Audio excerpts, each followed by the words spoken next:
Hey, Frog Prince Rana here, and thank you for dropping by. I miss the amazing Randy. For those unaware, he passed away on 20th October 2020. I have a video on my channel, Farewell James Randi, Prince of Reason, where I touched on some of the amazing work and debunking by this amazing man. Just to point out that he personally disliked the term debunker and preferred investigator. Now, one of his work that I didn't get to mention was when he busted, or shall I say, de-magnetized a con artist claiming that to be Magnet Man. Randy did this with the amazing power of talcum powder. To be honest, I personally thought that no one would be dumb enough to actually believe this crap. Roll on year 2021, and boy oh boy, was I wrong about that. 야, 들기도 힘들어하시네. 무거운데?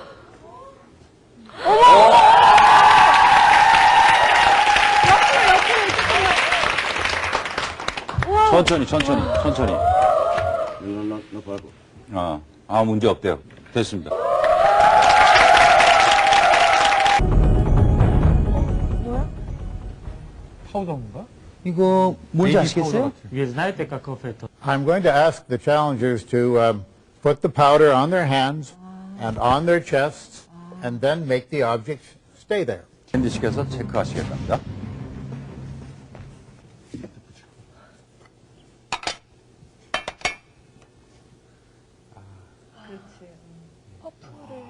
참 꼼꼼한 시인 거죠.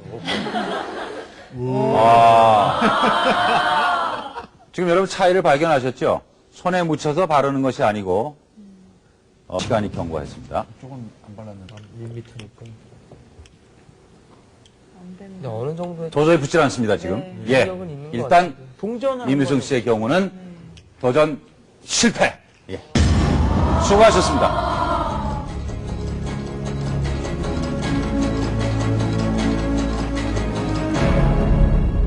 Are they all filled with the powder? Yes. Yeah. We know first it's not magnetic, so it must be some other kind of energy. And talcum powder is not going to interfere with electricity or any other kind of energy. One thing is certain, it's not psychic power.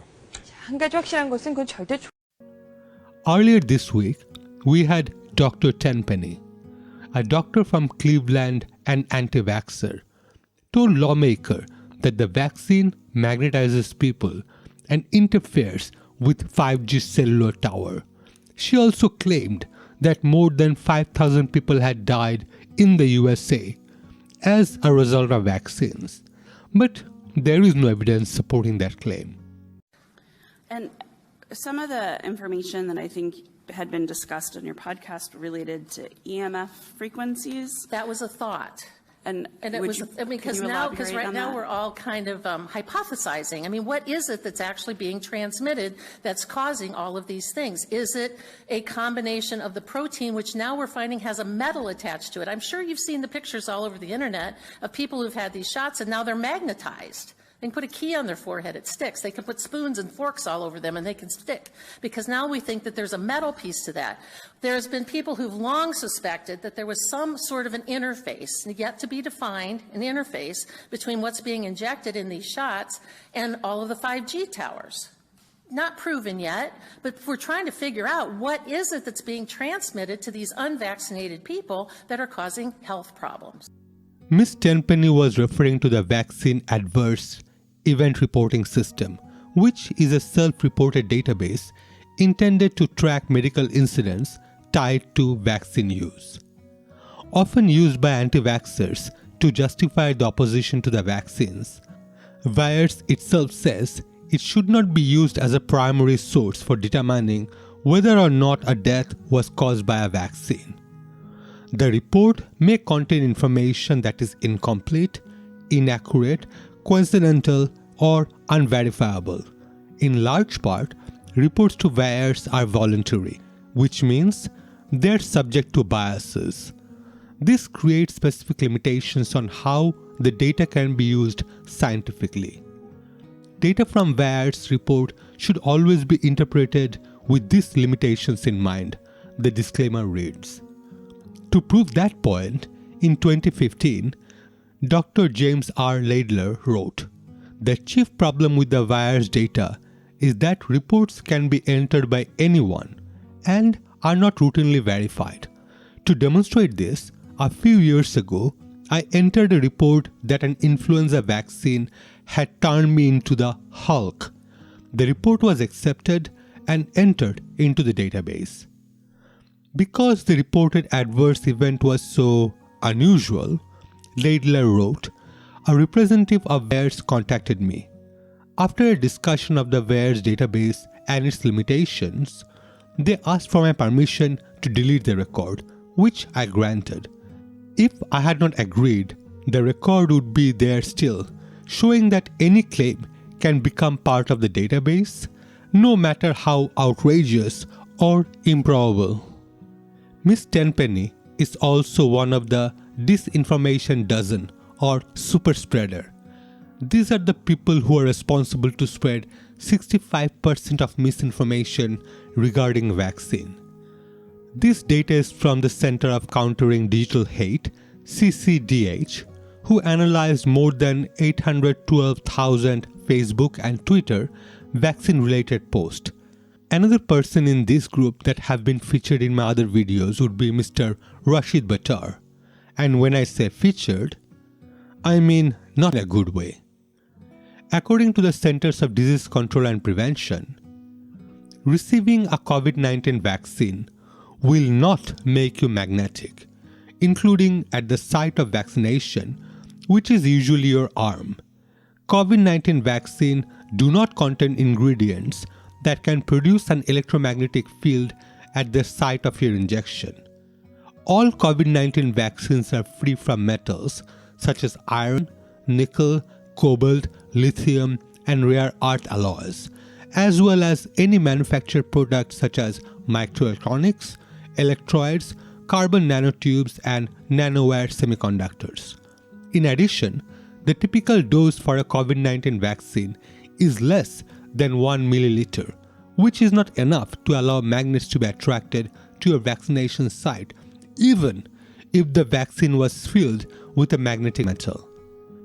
Following Miss Tenpenny, we had an anti-vax nurse. Oh, the humanity.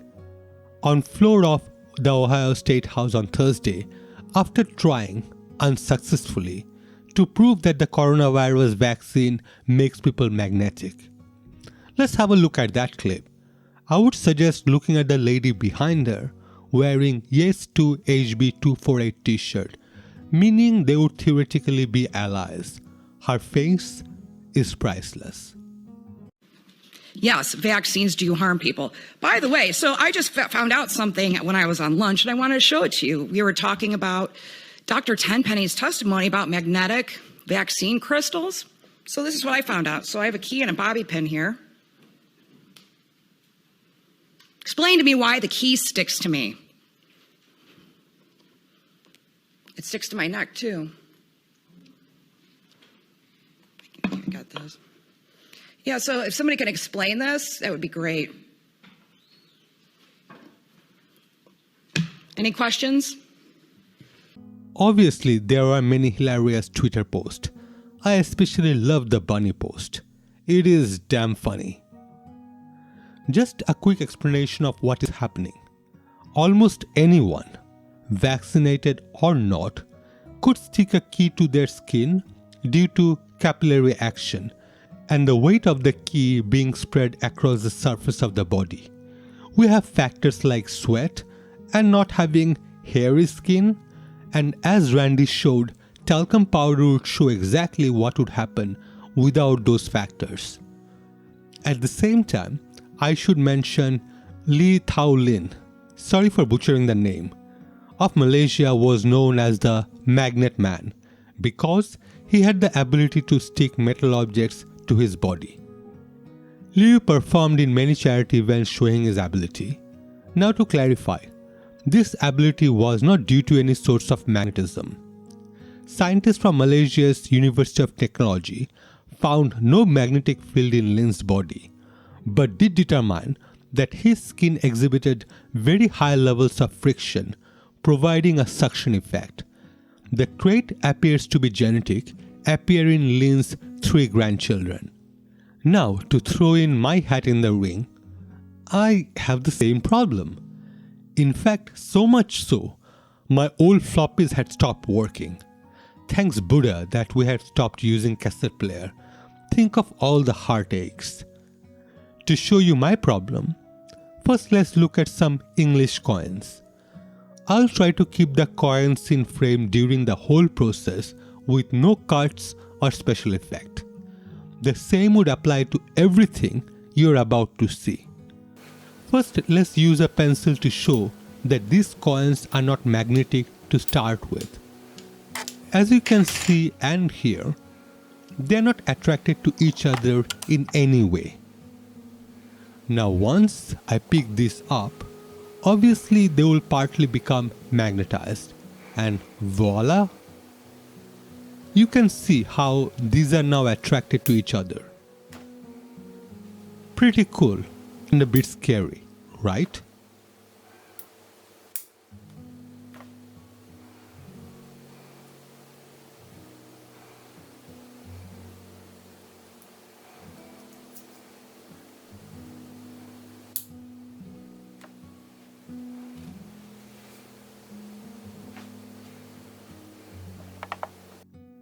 Moving on to spoon. Damn, I love spoon. I do need to use my other hand to keep this hand steady. There is no sweat or suction involved. As you can see, it is the convex part of the handle. And yes, I'm a fan of Simpsons, and I have only 4 fingers for this demonstration. As I said earlier, there is no camera tricks involved. Maybe I should also add the disclaimer. I'm a mentalist and a part-time magician. What you're seeing is magic and nothing to do with any vaccine. Well, that's all for this video. It was a fun video for me. If you have enjoyed it, please do like, comment and share. It does help with the algorithm. If you want to be super awesome, please consider subscribing to keep up with my new contents. Thank you so much for watching. Wherever you are, have a safe day. Signing off.